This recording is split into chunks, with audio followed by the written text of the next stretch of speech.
morning, students.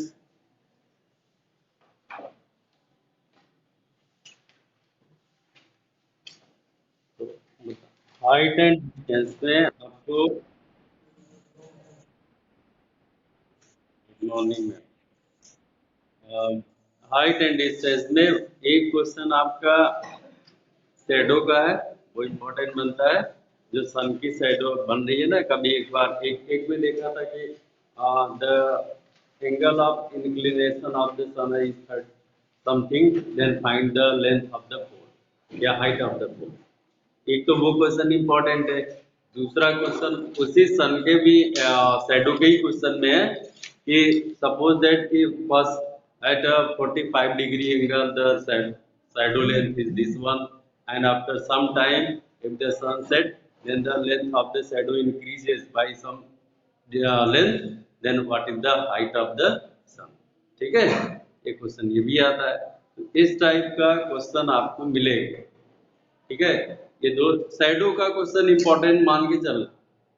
और दूसरा question एक ट्री का क्वेश्चन है, जो किसी सडन स्टॉर्म से जो है वो ब्रेक हो जाता है। ब्रेक होने के बाद उसका लास्ट अपर जो टॉप पॉइंट है वो ग्राउंड को टच करता है, तो आपसे पूछता है what is the height of the tree. ठीक है, दो ही टाइप के क्वेश्चन होंगे। और बिल्डिंग और टावर के क्वेश्चन अगर आएंगे भी तो बहुत आसान क्वेश्चन होंगे। तो how many types of question, एक तो शैडो का है, एक ट्री का क्वेश्चन है, और एक बिल्डिंग या टावर का। ठीक है, यही तीन टाइप के क्वेश्चन है, और तीनों टाइप के क्वेश्चन लगभग आपको बता चुके। क्लियर।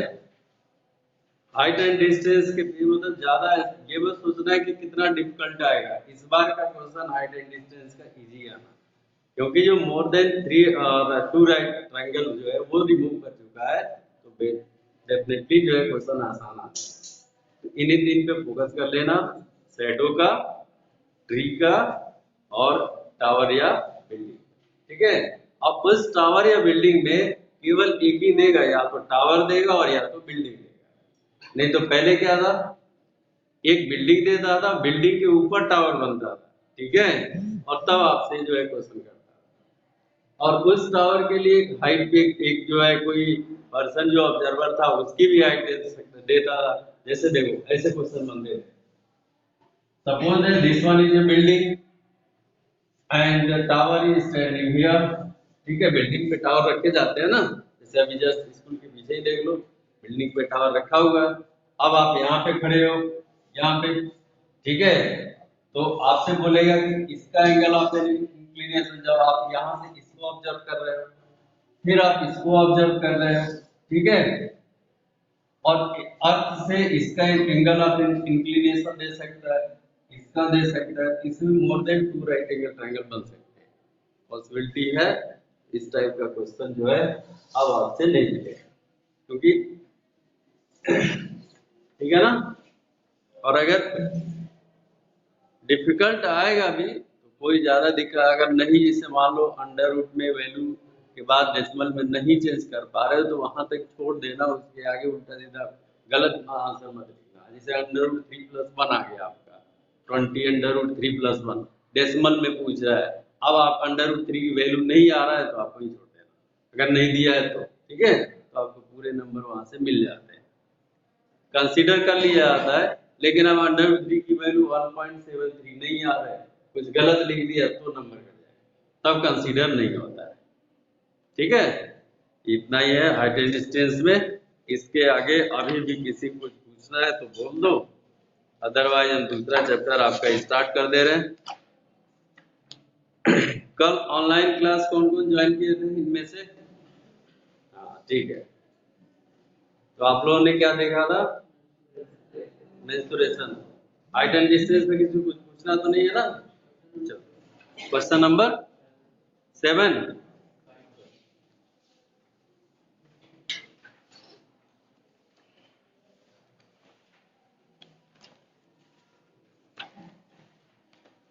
पेज नंबर बोलना बेटा। 4।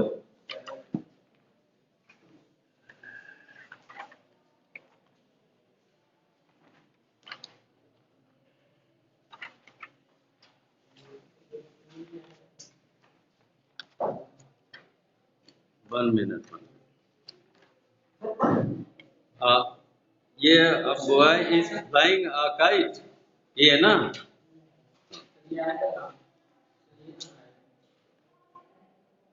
अब पूछा है तो जान लो, ठीक है। हाँ कोई दिक्कत नहीं, टेबल तो आता नहीं है, पर अगर पूछा है तो जानकारी के लिए देखो क्या दिक्कत है, ठीक है।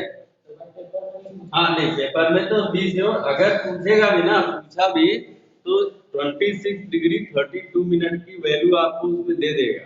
जैसे देखो क्वेश्चन में ना, उसी के नीचे क्वेश्चन नंबर 9 में देखो, क्वेश्चन नंबर cos 58 की डिग्री 0.53 दे रखा है, ठीक है ना। तो आपको वहीं पे दे देगा, तो आपको टेबल की जरूरत नहीं पड़ेगी, वैल्यू दे देगा, आप उसकी टेंशन मत लो। कह रहा है boy is flying a kite with a string of length 100 metre. If the string is tight and the angle of elevation of the kite is 26 degree 32 minutes, find the height of the kite correct to 1 decimal places. Ignore the height of the boy.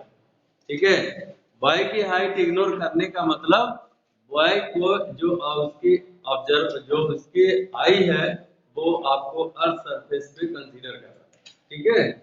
ऐसे देखो,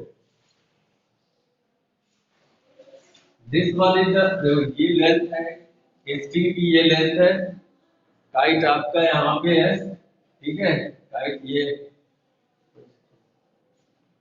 ऐसे बना दे रहे हैं ताकि आपको याद रहे, ठीक है। ये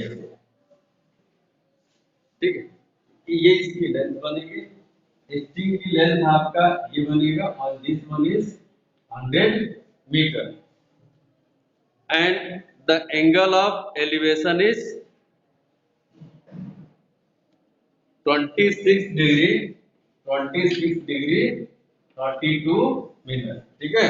और कह रहे हैं what is the height of the kite, किसकी पूछ रहा वैल्यू आपसे, ठीक है। बोलो, there are two sides in which we have to find the relation, one is perpendicular and second one is, bolo, second one is hypotenuse.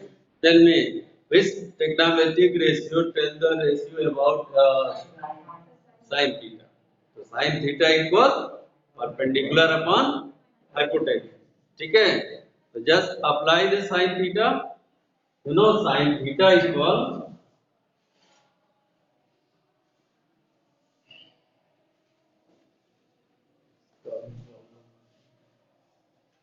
sin theta equal perpendicular upon hypotenuse।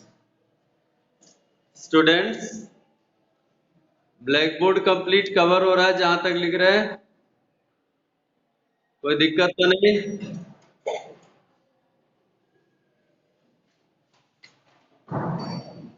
ठीक है, sin theta equal perpendicular upon hypotenuse, here sin 26 degree 32 minute equal h upon, ठीक है। do the cross multiply, if you will do cross multiply, h equal 100 sin 26 degree and 32 minutes, ठीक है। अब देखो आपको करना क्या है इसमें, 100 multiply value of sine 26 degree 32 minute. तो पहले तो फाइंड कैसे करेंगे, तो आप टेक्नामेट्रिक टेबल पे जाओ, टेक्नामेट्रिक टेबल पे लास्ट बैक पेज पे चलो, और उसमें साइन का टेबल देखना, साइन का टेबल दिया हुआ है, इसमें 26 डिग्री की वैल्यू देखना, 26 डिग्री, और 30 वाले टेबल में चले जाओ, 26 के सामने 30 के टेबल में जाओगे तो आपको मिलेगा 4462, ठीक है ना, 4462 मिला। अभी तो तुमने अपना टेबल ओपन ही नहीं किया। लास्ट पेज पे देखो, ये पेज नंबर है 575, पेज नंबर 575 पे देखना, आपको दिया हुआ है 0 1 2 3 4 5 लिखा हुआ है, देख रहे हो? उसी में देखो 26 है, 26 के हॉरिजॉन्टल में पहुंचो और ऊपर वर्टिकल में देखो कहीं ऊपर लिखा होगा 30 डिग्री, मिला? 30 मिनट लिखा हुआ, तो 30 मिनट के जस्ट सामने आ जाओ 26 के सामने। तो जब 26 के सामने जाओगे 30 मिनट पे तो आपको मिल जाएगा 4462। क्लियर है? तो 30, अब बात यहाँ पे ये है कि 30 मिनट की तो वैल्यू आपको मिल जाएगा।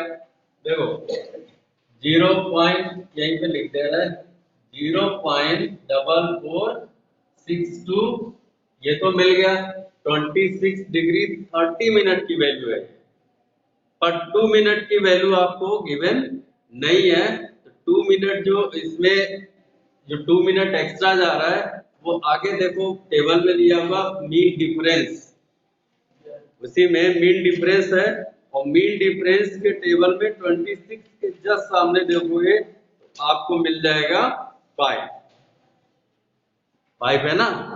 तो 5 है तो 5 क्या करोगे, इसमें ऐड करोगे प्लस 0.0005, इसको थोड़ा सा इधर लिखते हैं, इक्वल 100 मल्टीप्लाई 0.4462 प्लस 0.0005। अब ये ऐड मल्टीप्लाई इनटू इसका ऐड कर दो, तो 5 और 2 7 हो गया, बाकी ये एज इट इज रहेंगे 0.4467।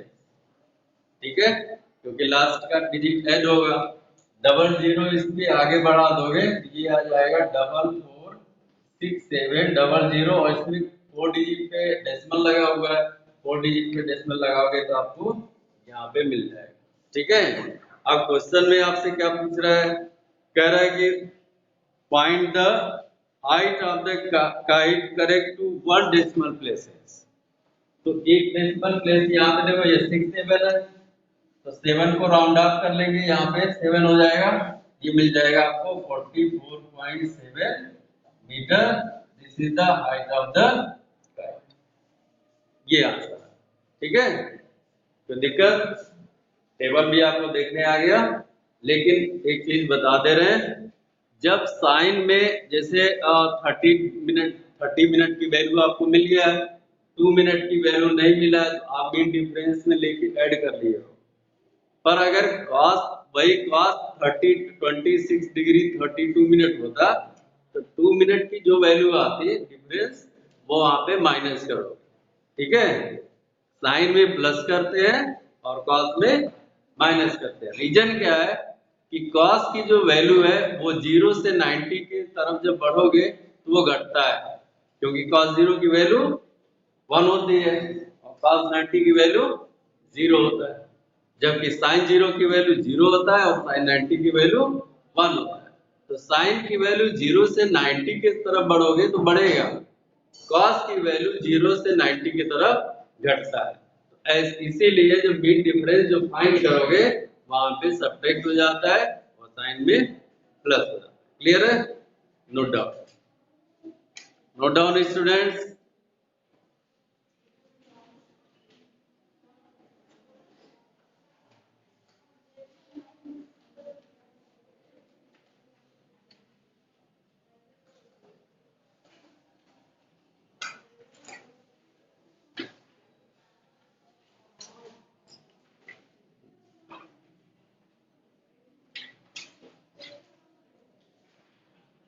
This one is question number 7.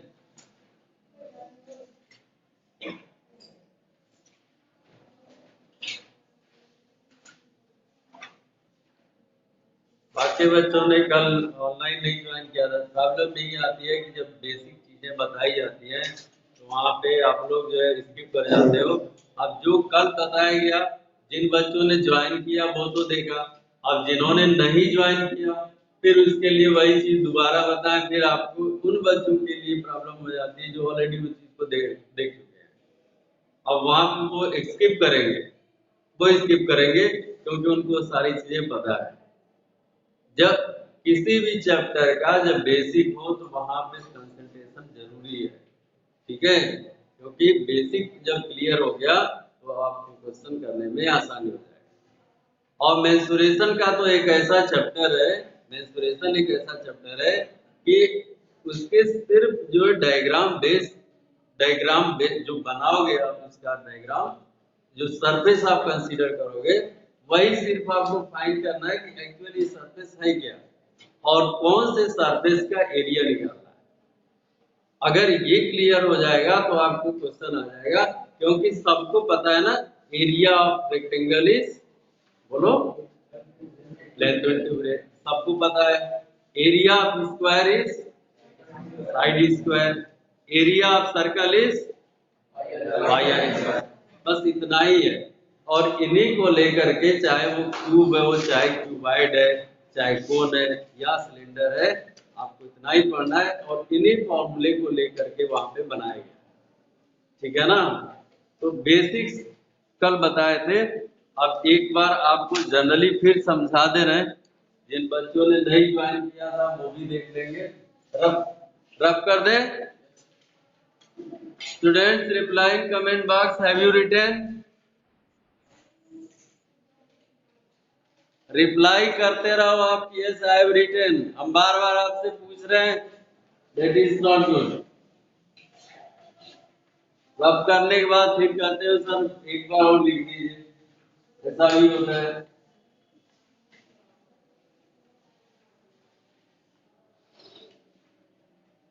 एक बार और देखो, फिर से एक बार देख लो जो बच्चे नहीं ज्वाइन किए थे।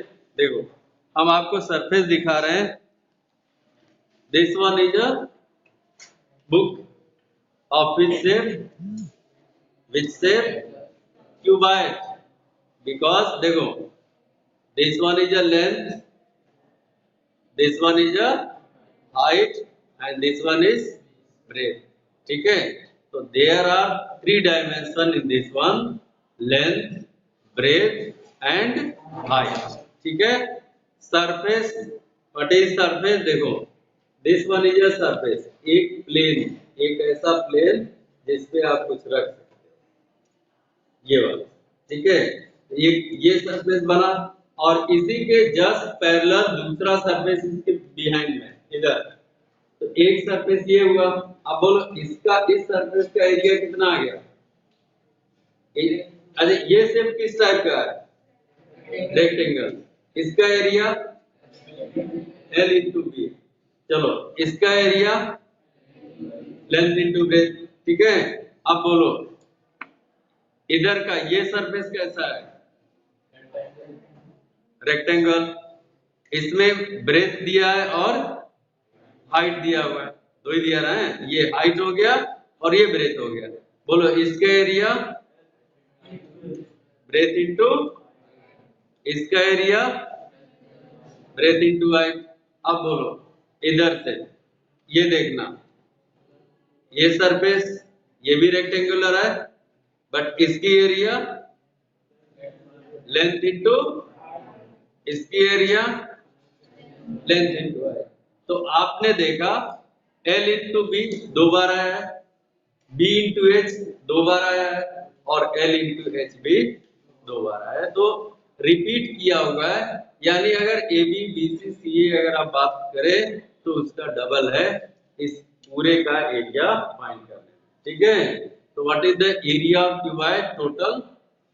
बोलो 2 time of AB plus BC plus CA, where A stands for length, B stands for breadth and C stands for height. ठीक है? तो अगर क्यूबाइड की बात करें तो total surface area of cuboid, total surface area of cuboid is 2 time of AB plus BC plus CA, where, रुक जा बेटा, आप लोग दिख नहीं रहा होगा, थोड़ा सा हम इधर रोटेट करते हैं।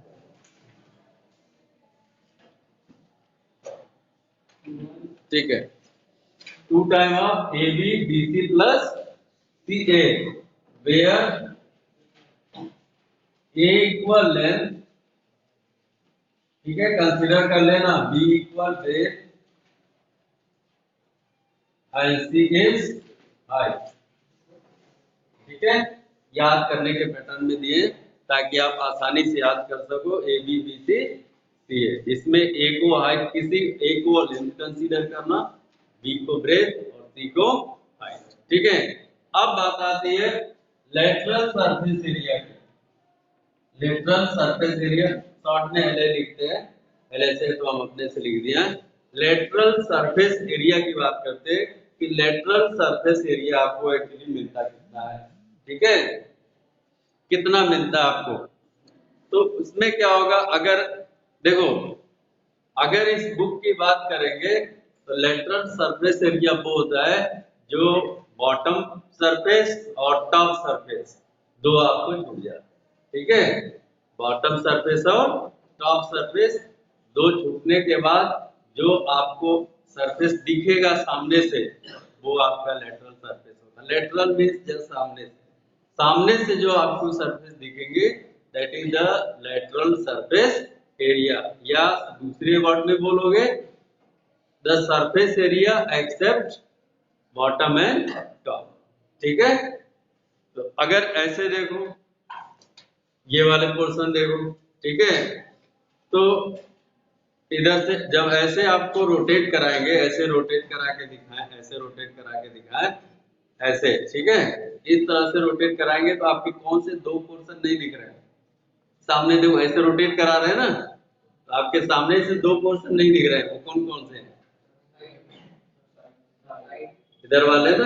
तो अगर इसको ऐसे कंसीडर कर ले तो इसको टॉप समझ लो, इसको बॉटम समझ लो। ठीक है, क्योंकि बुक की तो टॉप और बॉटम यही पॉइंट होंगे। ठीक है ना, तो इसका मतलब इन दोनों की एरिया को आपको इंक्लूड नहीं करना है लेटरल सरफेस एरिया, चाहे वो किसी भी सॉलिड शेप का हो। लेटरल का मतलब होता है जो आपको सामने से दिखे।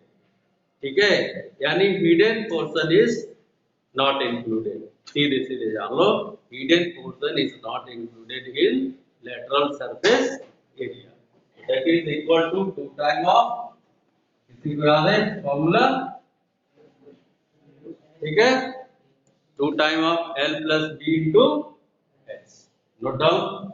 अच्छा, इसके बाद एक और देखो, अगर ये क्यूब हमने इसको क्यूबाइड का शेप दिया हुआ है, क्यूबाइड का ये शेप है, ठीक है, तो क्यूबाइड भी बना देते हैं, this one is the cube, cuboid, cuboid.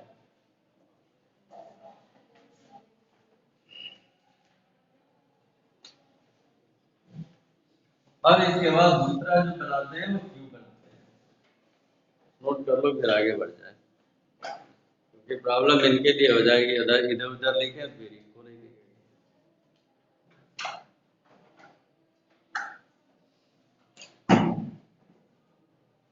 Return students,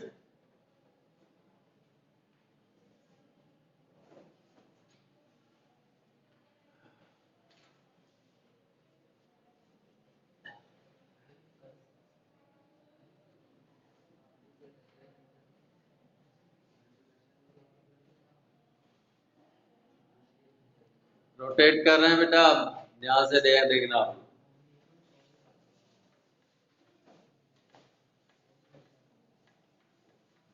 देखो अभी तक आपने देखा कि क्यूबाइड में लेंथ अलग था, ब्रेथ अलग था, हाइट अलग था, लेकिन अगर क्यूब की बात करेंगे, this one is a cube, तो क्यूब इज अ, इसका बेस सरफेस क्या होता है, स्क्वायर, बेस सरफेस कैसा होता है, स्क्वायर, और स्क्वायर की साइड ऑल आर इक्वल। ठीक है, तो area of the square is a square. If you suppose the side A, then area is a square, a into a. Now how many surface of a cube? बोलो, cube का surface कितने होंगे, 6 उसके होंगे जितने क्यूबाइड के होंगे। And what is the area of one surface, a square. Then what is the area of 6 surface, 6a square. Simple. तो आप यहाँ से बोलोगे कि इस दूसरे को भी हम क्यूब ही बना देते हैं और 3D में, ताकि आपको दिखे, और ईच साइड इज a, तो टोटल सरफेस एरिया ऑफ, यहाँ पे क्यूब लिख दे रहे हैं, 2 equal 6 A square where A is side of cube, side of, ठीक है, side of cube. Next thing, if I ask you कि what is the lateral surface area of cube, so how many area you will skip here? Two sides. Then what is the lateral surface area? 4a square.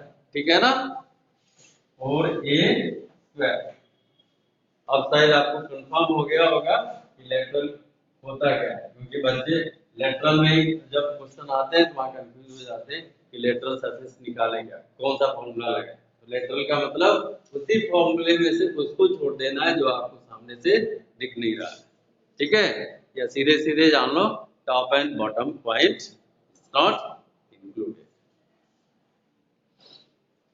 Next पे चलते हैं, सिर्फ अभी area की बात करेंगे.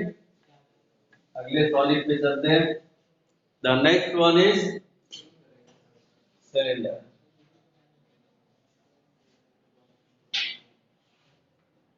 Cylinder, this type of shape is known as cylinder. ठीक है, and the base is circular and this one is the, ठीक है, बेस क्या होता है? सर्कुलर होता है. ठीक है, और लेंथ इसकी हाइट कंसीडर करते हैं. अब जैसे देखो हमने इसको ऐसे फोल्ड कर लिया है, इसको ऐसे फोल्ड कर लिया है. ठीक है, अच्छा लगाओ, क्या बोलते हैं, खाने में खीरा तो सब लोग खाते हैं ना, खीरे की जो आप स्लाइस काटते हो, पतले पतले स्लाइस, सर्कुलर निकलते हैं ना, निकलते हैं ना सर्कुलर. समझना, बताना क्या चाह रहा है, क्योंकि वहां से आसानी से समझ लोगे. जब उसकी हम स्लाइस काटते हैं तो सपोज एक खीरे की हमने 100 स्लाइस काट दिया, 50 स्लाइस काट दिया, 60 स्लाइस काट दिया सर्कुलर से. ठीक है, और उन सबको एक मतलब शेप में, सब रेडियस में शेप हो, सेम हो. अगर सेम रेडियस के हो, ऐसा नहीं कि एक छोटा बड़ा हो, रेडियस में सेम हो, तो उनको एक के बाद एक ऊपर रखते जाओगे तो आप एक जो है सॉलिड सिलिंड्रिकल शेप मिलेगा, आपको मिलेगा ना, जिसका ये पोर्शन भी कंप्लीट भरा होगा, सॉलिड होगा. जबकि इसमें होल दिख रहा है, इसमें होल नहीं दिखेगा, इधर भी आपको भरा होगा. बात समझ में आ रहा है? तो अगर हम बात करें सिर्फ एक स्लाइस की, जो आपने एक काट के निकाला था, उसका सिर्फ एक स्लाइस की बात करें तो उसका सरकमफ्रेंस कितना होगा? 2 पाई आर. अब जितनी हाइट पे रखे होंगे, जैसे मान लो आपने 10, अब एक स्लाइस, यहाँ एक लाइन है 10 सेंटीमीटर की लाइन है. ठीक है, अब इस वाले पॉइंट पे स्लाइस रख के चले जाओ, स्लाइस रखते चले जाए, तो 50 स्लाइड्स रखा तो 50 जो स्लाइड्स होंगे उनकी सरकमफ्रेंस कितना आ गया? 2 पाई आर. में h का मल्टीप्लाई कर दोगे तो ये जो पूरी एरियाज बनेंगे रखने पे स्लाइड्स, उसका आपका एरिया निकल जाएगा. ठीक है, क्योंकि सभी के सरकमफ्रेंस आ जाएंगे, सबके सरकमफ्रेंस आ जाएंगे. तो सिंपली आपको जो कर्व, अब देखो, तो ये जो शेप बनेगा, तो इसमें ये जो शेप बनेगा इसको बोलते हैं कर्व सरफेस. ये क्या है? Curve surface. और इधर के जो बेस बनेंगे, सॉलिड की बात कर रहे हैं. अब ये मत समझना कि यहाँ पे होल है, अभी इसमें होल हम कंसीडर नहीं कर रहे हैं. अब ये सॉलिड है तो इसको हम क्या बोलेंगे? Circular base. There are 2 circular base, and if the radius of this circular base is r, then what is the area of the circular base? बोलो. अरे नहीं, एरिया पाई आर स्क्वायर. तो how many area, what is the total surface area of circular base? 2 pi are square. एक pi are square इधर और एक pi are square इधर. तो there are 2 pi r square circular base area is here. ठीक है, और 1 is curved surface area. अगर आपसे पूछे कि how many surface are there in a solid cylinder, तो क्या बोलोगे? 3 solid surface बनेंगे ना. एक तो ये surface, एक इधर का surface और एक इधर का surface. तो pi are square pi are square और 2 पाई आर एच। तो इस तरह से आपका टोटल सरफेस एरिया मिलेगा। ठीक है, तो जस्ट इसका अगर हमने बेस रेडियस आर लिया, हाइट एच लिया, तो टोटल सरफेस एरिया आपको मिल जाएगा 2 pi R H plus 2 pi are square. What is common in these two? 2 pi r is common। आपको h plus r बुक में ऐसे दिया होगा, ये आपको मिल जाएगा टोटल सरफेस एरिया। और कर्व सरफेस एरिया कितना था? Curve surface area is 2 pi r h। और बेस एरिया देखो, बेस ऐसे लिखो, area of circular base, circular base equal pi r. ठीक है, तो total surface area, surface area of total surface area of circular base. ठीक है, total surface area of circular base is 2 pi are square. Clear भाई? लिख इसलिए रहे हैं सारी चीजें ताकि क्वेश्चन करते समय आप वहां से तुरंत बता सको कि ये इसका एरिया है, तो सिर्फ वैल्यू रह जाएगा और वैल्यू को आसानी से आप रख करके कैलकुलेट कर सकते हो। ठीक है, राइट, नोट डाउन।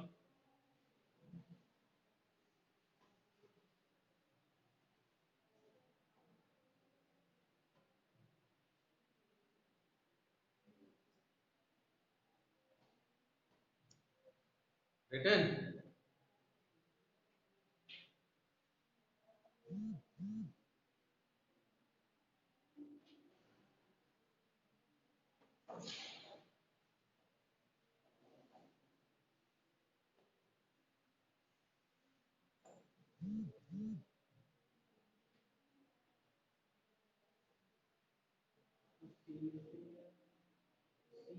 सी ऐसे कर्व सरफेस एरिया।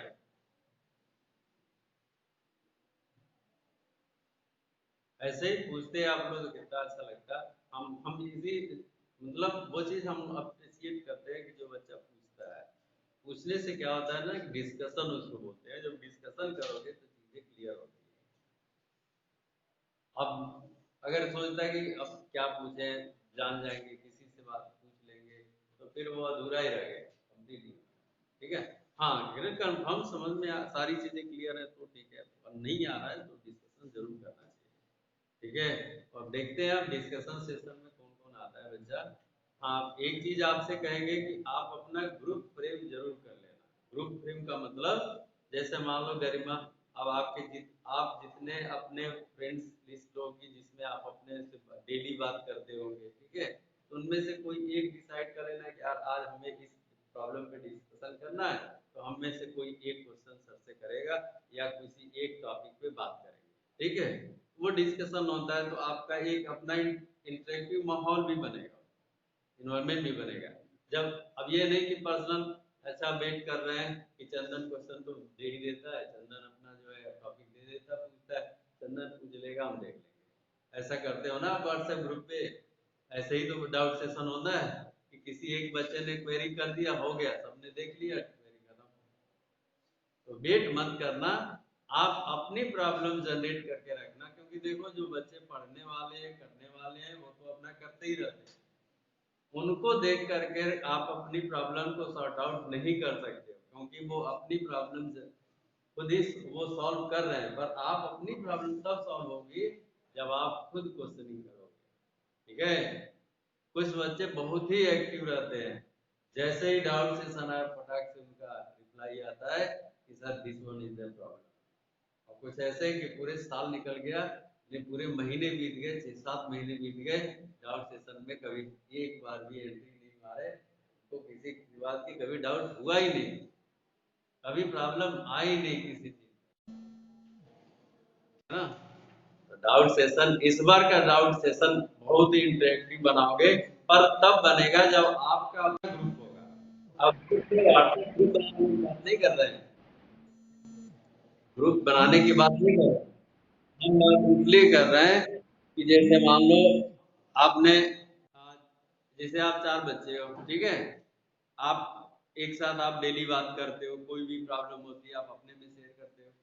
तो अगर कोई जेन्युइन प्रॉब्लम किसी टॉपिक पे निकल के आ रहे हैं, ये आपस में बात करते हो ना, यार ये वाली ये प्रॉब्लम ये टॉपिक है, इस पे हमें थोड़ा सा और अच्छे से समझ में आ जाता तो बच्ची बात होती, तो वो चीज निकल के तब आएगी जब आपस में बात करोगे तब। अब चंदन को पता है कि हाँ सरफेस क्या है, सरफेस एरिया होता क्या है, टोटल सरफेस एरिया क्या होता है, और सेकेंड वन को अमन दीक्षित को पता ही नहीं है, जबकि उसी उन्हीं के साथ है, उन्हीं के ग्रुप में है। तो पहले चंदन से आप डिस्कस करोगे ना, चंदन से डिस्कस कर लिया, आप आपस में डिस्कस कर लिए, अगर चीजें वहां क्लियर हो गई तो आपका स्टडी जो है वही चीज अच्छे लेवल पे जाएगा। और जब उन ग्रुप में क्लियर नहीं हुआ फिर टीचर के पास जाओ, उनमें अपना प्रॉब्लम शेयर करो, तो टीचर्स वहां पे आपको अप्रिसिएशन तब उनका आपके लिए बढ़ जाता है। रीजन क्या है, तब उनको लगता है कि हाँ ये ग्रुप एक्टिव है पढ़ने में, अब ये पूरे बच्चे एक्टिव हो गए पढ़ने, और आपके मुश्किल से 5-6 का ग्रुप हो जाएगा, आप 5-6 क्वेरी करेंगे, बाकी आप उनमें इन्वॉल्व रहोगे, आप देखते रहना। इसके बावजूद भी कोई प्रॉब्लम हो तो भी शेयर करोगे तो वो चीज़ें सामने आएंगी, क्योंकि आपकी पढ़ाई काफ़ी इम्पोर्टेंस है, रीजन है टेंथ बोर्ड का, क्योंकि टेंथ बोर्ड सिर्फ बोर्ड नहीं है, आपका वो बेस है जहाँ पे आपको कैरियर पे स्टैंड करता है, ठीक है। इसलिए टेंथ इम्पोर्टेंट होता है। इसके बाद दूसरा लेवल तो आपको पता ही है, वहाँ तो वही एंट्री मारेगा जिसको जरूरत है, ठीक है। but this level is very important. इसको ये